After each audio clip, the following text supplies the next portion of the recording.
You ask Tiger to calculate. This deals with finding the midpoint between 2 points. The midpoint between the 2 points is 7, -1. Let's solve it step by step. Plot the 2 points and calculate the midpoint using the formula.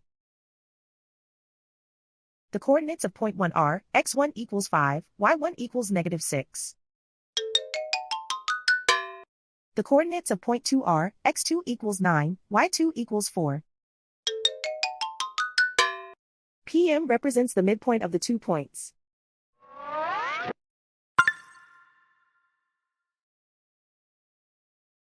Use the x values in the midpoint formula to find the midpoints x.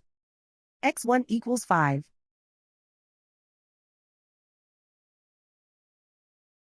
x2 equals 9.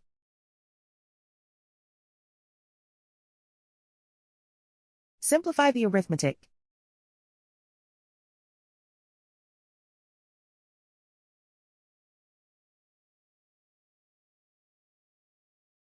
Use the y values in the midpoint formula to find the midpoints y.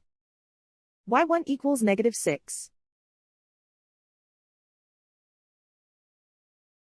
y2 equals 4.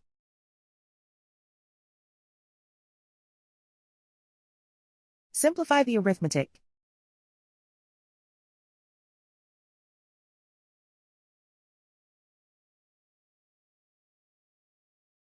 And so, the midpoint is 7, -1.